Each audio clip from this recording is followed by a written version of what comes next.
తాకట్టులో ఉన్న మీ బంగారాన్ని విడిపించి అదే రోజు ఉన్న ఆన్లైన్ రేటుకే మేము కొంటాము. Ganesh gold buyers. మా నంబర్ 9160556916. నమస్తే, welcome to okay TV.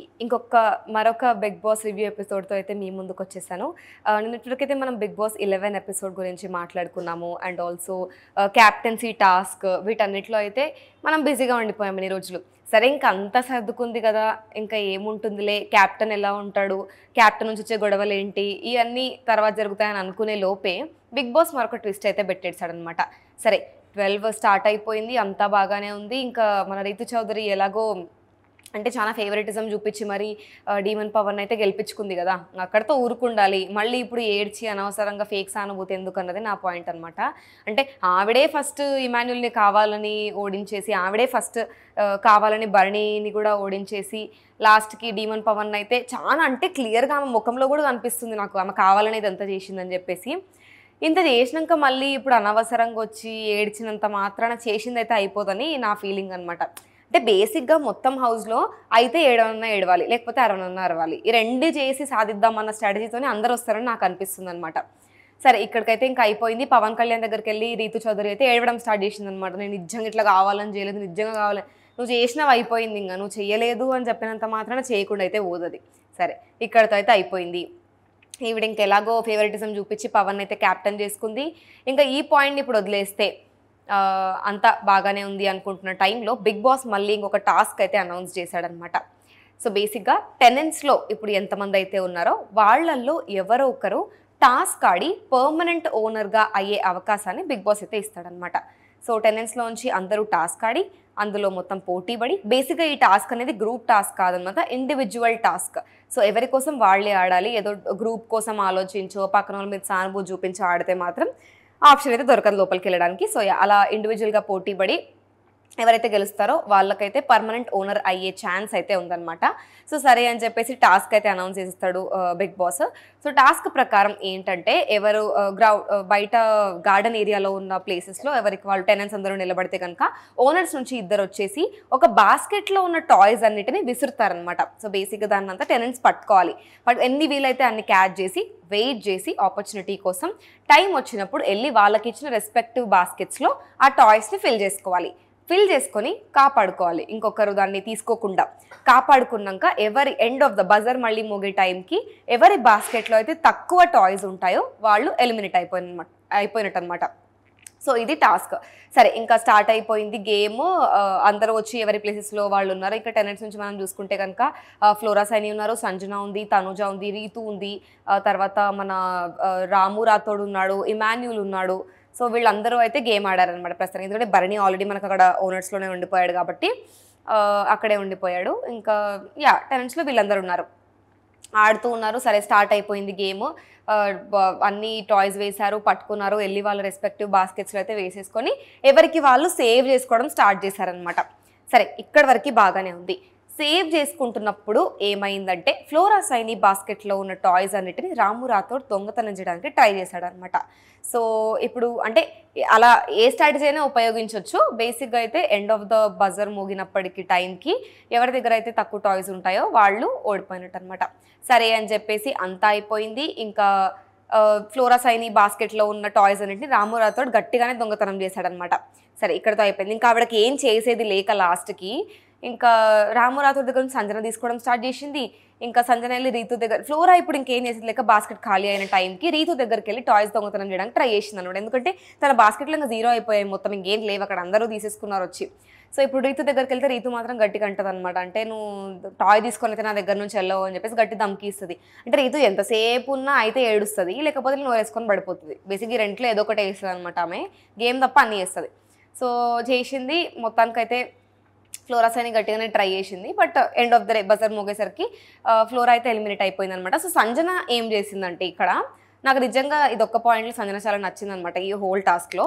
So Sanjana flora eliminate అయిపోయేసరికి సరే ఇంకా నేను కూడా వాలంటరీగా వెళ్ళిపోవాలనుకుంటున్నా, గేమ్లోంచి తప్పుకోవాలనుకుంటున్నాను, ఎందుకంటే నేను ఆల్రెడీ క్యాప్టెన్ అయ్యాను.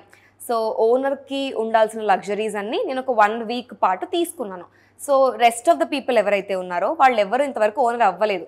సో నేను ఆల్రెడీ అయ్యాను కాబట్టి నేను మళ్ళీ అవ్వాలని అనుకోవట్లేదు. నేను ఈ ఆపర్చునిటీని ఇంకొకరికి ఇద్దాం అనుకుంటున్నాను. సో అందుకనే వాలంటరీగా తప్పుకుంటున్నాను అన్న పాయింట్ అయితే సంజన ఇచ్చింది. నా పాయింట్ ప్రకారం అయితే సంజన కనుక ఒకవేళ ఈ థాట్ తీసుకొని రాకుండా ఎండ్ ఆఫ్ ద గేమ్ వరకు ఉండింటే కనుక ఖచ్చితంగా సంజన అయితే గెలిచేది. ఎందుకంటే తనకి అంత గేమ్ ఆడే స్ట్రాటజీ తెలుసు, తనకంత పవర్ కూడా ఉంది. అంటే బేసిక్గా ఈ గేమ్ అంతా ఆల్ అబౌట్ ద పవర్ కాబట్టి ఖచ్చితంగా ఆమె అయితే కాపాడుకుంటుంది. ఏదో ఒకటి చేస్తుంది కానీ కాపాడుతుంది లాస్ట్ వరకు. బట్ తనంతకు తను తప్పుకుంది, which is very good thing. పక్కన గురించి కూడా ఆలోచించింది కాబట్టి వెరీ వెల్. సో ఇప్పుడు మిగిలిపోయింది ఎవరెవరు? రీతు చౌదరి, రాము రాథోడ్, ఇమాన్యుల్, తనుజ, నలుగురు అయితే మిగిలినరు. సరే, మళ్ళీ సెకండ్ రౌండ్ స్టార్ట్ అయింది. మళ్ళీ ఓనర్స్ వచ్చేసి బొమ్మలు ఇసరం స్టార్ట్ చేశారు. అంత అయిపోయింది. ఈసారి మాత్రం ప్రియా సంచాలక్ ఉందన్నమాట ఈ గేమ్కి. సరే, ప్రియా సంచాలక్ ఉంది, మొత్తం ఆడుతున్నారు, అంతా అయింది, నలుగురు నిలబడ్డారు. ఈసారి సారీ సుమన్ శెట్టి కూడా ఉన్నారు ద టెనెంట్స్ దాంట్లో. I miss that point. Yeah, so Suman Shetty కూడా ఉన్నారు కాబట్టి వీళ్ళందరూ కలిసి నిలబడ్డారు. సో ఫ్లోరా ఏం చేసిందంటే ఈసారి, సో బేసిక్గా సంజన ఫ్లోరా పక్కకు తప్పుకున్నారు కాబట్టి వాళ్ళు హెల్ప్ చేయొచ్చు అనమాట. ఎవరైతే ఓనర్స్ అవ్వాలనుకుంటున్నారో టెనెంట్స్లోంచి వాళ్ళు అవ్వడానికి వీళ్ళు హెల్ప్ చేయొచ్చు అనమాట, వాళ్ళ ఫేవరెట్ పీపుల్ కోసం ఎవరన్నా అయి ఉండొచ్చు.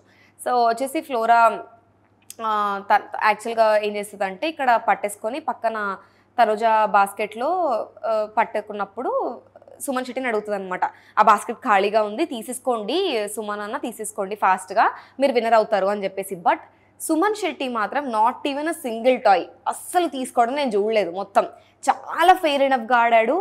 In my point of view whole Bigg Boss హౌస్లో చాలా తెలివిగా, అంటే కొంచెం రెస్పెక్ట్ఫుల్గా మాట్లాడి ఆయన పని ఆయన చూసుకొని ఫెయిర్ గేమ్ నిజాయితీగా ఆడే మనిషి సుమన్ శెట్టి ఒక్కటే నన్ను అడిగితే. సో ఆయన ఎవరి బొమ్మలు ముట్టుకోకుండా నాకు జాలు అన్నట్టుగా ఉన్నాడు అనమాట. ఈసారి ఏం చేసింది ఈమె, సంజన వెళ్ళి సుమన్ శెట్టిని పట్టుకుందనమాట. అక్కడ ఉన్న టాయ్స్ తీసి తనుజకి హెల్ప్ చేయడానికి వెళ్ళింది. కానీ సుమన్ శెట్టి కొట్టడానికి ట్రై చేశాడనమాట డిఫెన్సివ్ పాయింట్లో. చేసినప్పుడు ప్రియా ఏమన్నదంటే, కొట్టకూడదని నేను ఆల్రెడీ చెప్పాను, మీరు పదే పదే కొడుతున్నారు కాబట్టి మీరు ఎలిమినేట్ అయ్యారు అయితే క్లియర్గా చెప్పిందనమాట. సరే, ఈ రౌండ్లోంచి సుమన్ శెట్టి అయితే అవుట్ అయ్యారు. ఇప్పుడు మిగిలింది నలుగురు, మన రాము రాథోడు, ఇమాన్యుల్, తర్వాత వచ్చేసి తనుజ అండ్ రీతు చౌదరి, నలుగురు ఉన్నారు. ఇప్పుడు నెక్స్ట్ రౌండ్ వచ్చేసరికి మన సంచాలక్ శ్రీజ అయిందనమాట. శ్రీజ వచ్చారు, ఇంకా నిలబడ్డారు. మొత్తానికైతే ఆట అయితే స్టార్ట్ చేశారు. ఇప్పుడు మొత్తానికి సుమన్ శెట్టి, తర్వాత సంజన, తర్వాత ఫ్లోరా, ముగ్గురు అయితే సపోర్ట్ చేయొచ్చు అనమాట. రీతు ఈ థర్డ్ రౌండ్ స్టార్ట్ అయ్యే ముందు సుమన్ శెట్టిని ఒక మాట అడుగుతుంది, అన్న నాకు ఖచ్చితంగా తెలుసు ఎటు తిరిగి ఇప్పుడు 110% సంజన అండ్ ఫ్లోరా వచ్చేసి నన్ను టార్గెట్ చేస్తారు అన్న పాయింట్లో అయితే మాట్లాడుతుంది అనమాట. సో ఇక్కడ ఏమవుతుందంటే రీతు రిక్వెస్ట్ చేస్తుంది అనమాట సుమన్ శెట్టిని, సో ఎటు తిరిగి నాకే ఇవ్వండి, నాకు మీరు సపోర్ట్ చేయండి ప్లీజ్, ఎటు తిరిగి వాళ్ళు నన్ను టార్గెట్ చేస్తారు అన్నట్టుగా. సుమన్ శెట్టి ఓకే అన్నట్టు చెప్తారు. కానీ ఎప్పుడైతే థర్డ్ రౌండ్ స్టార్ట్ అవుతుందో అక్కడ బేసిక్గా రీతుని సంజన అండ్ ఫ్లోర్ అయితే పట్టేసుకుంటారనమాట. సుమన్ శెట్టి రీతు బాస్కెట్లో ఉన్న టాయ్స్ అన్నీ తీసుకొని వెళ్ళి రాము దాంట్లో, లేకపోతే ఇమాన్యుల్ దాంట్లో, ఇట్లా అందరి దాంట్లో వేసుకుంటూ వెళ్ళిపోతాడు అనమాట. రీతు చాలా అడుక్కుంటుంది, అన్న ప్లీజ్ అన్న హెల్ప్ చేయండి చాలా చాలా చాలా అడుక్కుంటుంది. బట్ సుమన్ చేయడనమాట, విచ్ ఇస్ అంటే నాకు చాలా ఫెయిర్ అనిపించింది. ఎందుకంటే రీతు ఆల్ దీస్ డేస్ ఎక్కడ సపోర్ట్ చేసినట్టు ఎవరికి చేయలేదు, ఎవరిని సరిగ్గా. అంటే ఇమాన్యుల్ నా ఫ్రెండ్ అనుకుంటూ తిరిగింది, కానీ ఇమాన్యుల్ లాస్ట్ టైం క్యాప్టెన్సీ వచ్చినప్పుడు కూడా ఆమె చేయలేదు, నెక్స్ట్ టైం క్యాప్టెన్సీ వచ్చినప్పుడు కూడా ఈమె వల్లనే పోయింది. ఈసారి పాపం ఇక్కడన్నా వస్తుంది అనుకొని ఈ టాస్క్ ఆడుతుంటే ఇప్పుడన్నా ఓనర్ అయ్యే ఛాన్స్ వచ్చింది.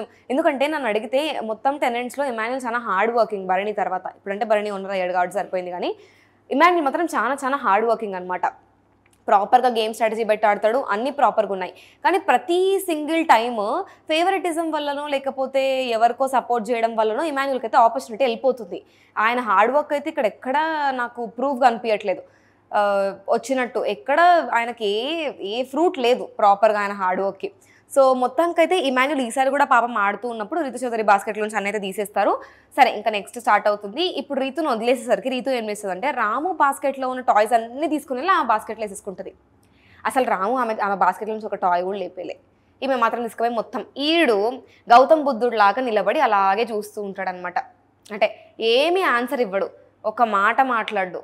అంటే ఇప్పుడు ఒకరి కోసం ఇండివిజువల్ గేమ్ ఆడుతూ ఉన్నప్పుడు నువ్వు డిఫెండ్ చేసుకోవడం బేసిక్ పాయింట్ అక్కడ.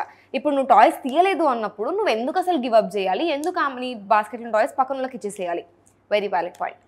సో ఇక్కడ మాత్రం సైలెంట్గా కూర్చుంటాడు. అప్పుడు ఇమాన్యుల్ కోపం వస్తుంది అనమాట, అసలు వాడు నీ టాయ్స్ తీయలేదు, ఇంతసేపు ఏమో నువ్వు రౌండ్ స్టార్ట్ అయ్యే ముందు రాము మన ఇద్దరం ఎండ్ వరకు ఖచ్చితంగా ఆడాలి, మన ఇద్దరం ఒక టీం లాగా ఉంటాం, అది ఇది అనుకొని మాట్లాడుకొని లోపలికి వచ్చినాం, ఇప్పుడేమో వాడి దగ్గర నుంచే టాయ్స్ తీసిస్తున్నావు, ఇది ఎక్కడ కరెక్ట్, వాడు నీ కోసం అంతా చేస్తుంటే వాడు ఒక్క మాట కూడా మాట్లాడలేదు నీ టాయ్స్ తీసుకున్నప్పుడు, అయినా కూడా నువ్వు ఇది ఫెయిర్ కాదు, కనీసం కొన్నన్నా ఉంచాల్సింది వాడి బాస్కెట్లో అని చెప్పేసి ఇమాన్యుల్ అంటారు అనమాట. ఇమాన్యుల్కి చాలా బాధ అనిపిస్తుంది రాము దాంట్లో చిన్న తీసేసరికి. సో ఇమాన్యుల్ వచ్చేసి ఇమాన్యుల్ బాస్కెట్లో ఉన్న టాయ్స్ అన్ని తీసుకెళ్ళి రాము బాస్కెట్లో వేసేస్తాడు. అంటే స్టార్టింగ్లో బాగా ఆడారు, లాస్ట్కి వచ్చరికి ఏమైందంటే ఇంకా అంత సాక్రిఫైజులు అనమాట. ఎవరికి ఉపయోగం సాక్రిఫైజులు? ఇప్పుడు క్లియర్గా రూల్స్లో మెన్షన్ చేశారు ఎవరి కోసం వాళ్ళు ఫైట్ చేయాలి, ఎవరు ఓనర్ అవ్వాలనుకుంటున్నారో వాళ్ళ కోసం వాళ్ళు ఫైట్ చేయాలి అని చెప్పేసి. అంతేగాని మీరు ఇప్పుడు ఫ్రెండ్షిప్ కోసం ఆలోచించు, గేమ్ని గేమ్ లాగా ఆడాలి, గేమ్ తర్వాత ఫ్రెండ్షిప్ ఏదైనా సరే. ఇప్పుడు అది వదిలేసి నీకు హెల్ప్ చేస్తా నాకు హెల్ప్ చేస్తా ఫైన్, అది మాన్యువల్ పర్సనల్ చాయిస్ కాబట్టి మొత్తానికైతే అన్ని రాముకైతే ఇచ్చేస్తాడు. లాస్ట్కి మళ్ళీ ఈమె ఏమనుకుందో ఏమో నాకు తెలియదు కానీ రితు చౌదరి మళ్ళీ మొత్తం టాయ్స్ వేసి రాము దాంట్లోకి వేసేస్తుంది అనమాట. మళ్ళీ ఇక్కడ కొంతసేపు గొడవ పడతారు. మళ్ళీ మాన్యుల్ వచ్చి నువ్వు వేసేసినావు కదా, ఇంకా నేను కూడా ఇప్పటి నుంచి సొంతంగా ఆడాలనుకుంటున్నాను అని చెప్పేసి మళ్ళీ రాము బాస్కెట్లో ఉన్న టాయ్స్ తీసుకెళ్ళి ఆయన బాస్కెట్లో అయితే వేసేసుకుంటాడు అనమాట. సో ఇలా అయితే గేమ్ జరిగింది.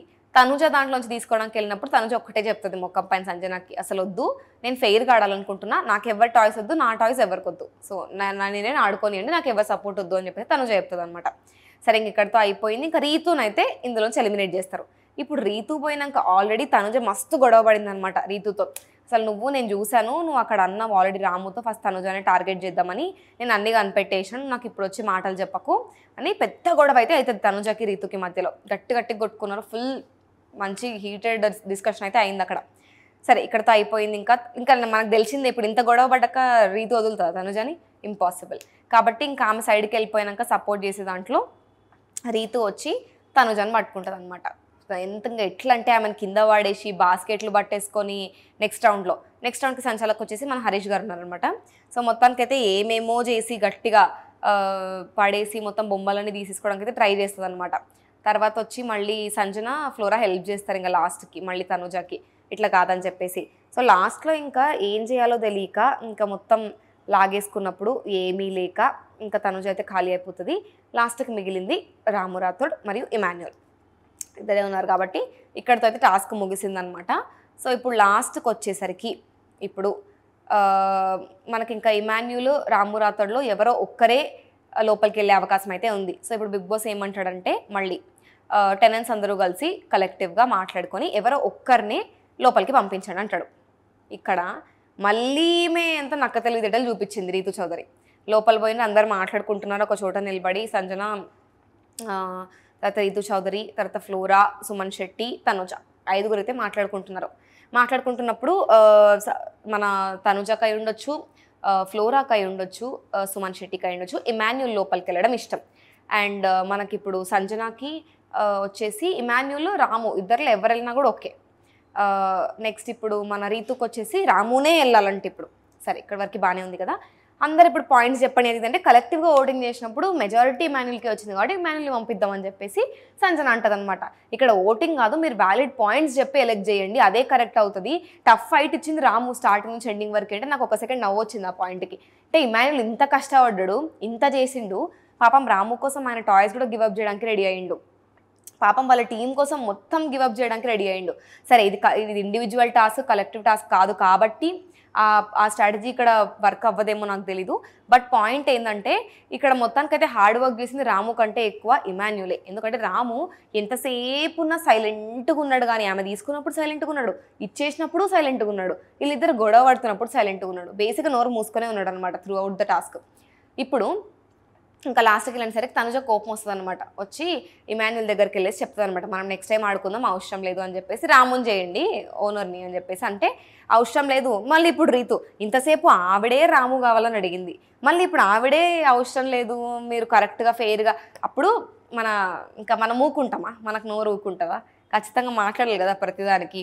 ఇంకా ప్రియా, శ్రీజ అయితే దిగుతారు ఫ్రేమ్లోకి ఖచ్చితంగా. ఎక్కడో చోట మనకు సంబంధం లేకపోయినా సరే మనం నోరిపి మాట్లాడాల్సిందే. అక్కడ ఇద్దరు దిగినప్పుడు మాట్లాడుకుంటూ ఉన్నారు, చెప్పినప్పుడు ఆమె అంటది అనమాట, అసలు నీ ప్రాబ్లం ఏంది, నీకన్నా క్లారిటీ ఉందా, నువ్వే రాము కావాలన్నావు, మళ్ళీ నువ్వే వద్దంటున్నావు, నీ మీద నీకే స్టాండ్ లేదు తింటే నువ్వు అసలు మాట్లాడకు, నువ్వు సైలెంట్గా ఉండు, ఫస్ట్ మీ డిస్కషనే కదా ఇది, మా టీం డిస్కషన్ అని చెప్పేసి రీతు అయితే అంటదనమాట.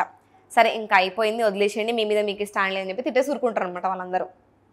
ఇప్పుడు ఇంకా కలెక్టివ్గా సంజన వచ్చేసి ఇంకా అవసరం లేదు, మనం ఇంకా రామునే చేద్దాం, ఏమని మళ్ళీ మళ్ళీ మళ్ళీ మనం ఆడుకుందాం అని చెప్పేసి వదిలేస్తారనమాట. సో అలా అయితే రాము ఓనర్ లో పార్ట్ అయితే అయిపోయాడు అనమాట. ఇప్పుడు Ramu is no more a tenant, ఓనర్స్లోకి అయితే వెళ్ళిపోయాడు. ఇంకా దానికి బిగ్ బాస్ కంగ్రాచులేట్ చేస్తాడు. అండ్ ఆల్సో రాము ఇంకా ఎటువంటి పనులు చేయాల్సిన అవసరం లేదనమాట. ఇంకా హీ కెన్ రెస్ట్, ఇంకా ఎటువంటి రెస్పాన్సిబిలిటీస్ రాముకు ఉండవు. హీఈస్ అ ఓనర్ నౌ. సో ఇక్కడ వరకు అయితే బాగానే ఉంది. సో ఇలా బిగ్ బాస్ డే 12 అయితే ఎండ్ అయిందనమాట ఇంకొక ట్విస్ట్తో. సో చూడాలి మరి రేపటి నుంచి ఎలా ఉంటుంది, అసలు ఇంకా గొడవలు ఎలా, ఎందుకంటే పవన్ క్యాప్టెన్సీ ఇంకా డీమన్ పవన్ క్యాప్టెన్సీ ఇంకా ఇప్పుడు స్టార్ట్ అవ్వాల్సి ఉంది కాబట్టి ఈ వీక్ అంతా ఎలా ఉండబోతుంది, ఓటింగ్ ఎలా జరగబోతుంది, అసలు ఈ వీక్లో ఇంకా నామినేషన్ ప్రక్రియల్లో కూడా పార్ట్గా ఎవరెవరికి ఓట్స్ టాప్లో ఎవరు ఉంటారు, వీక్ ఎండ్ వచ్చేసరికి ఎవరెవరి గేమ్ ప్లే ఎలా ఉంటుంది అనేది మనం ఇంకా చూడాలి. సో మీరేమనుకుంటున్నారు ఆల్రెడీ నిన్న చూసిన టాస్క్ని బట్టి ఇమాన్యుయల్ రాము మధ్యలో ఎవరు ఓనర్ అయి ఉంటే బాగుండనిపించింది, ఎవరెవరి గేమ్ ప్లే ఎలా ఉందనిపించిందో కింద కామెంట్ చేసి చెప్పండి. ఇంకొక బిగ్ బాస్ రివ్యూ ఎపిసోడ్తో మళ్ళీ నేను ముందు ఉంటాను. Until then keep watching okay TV.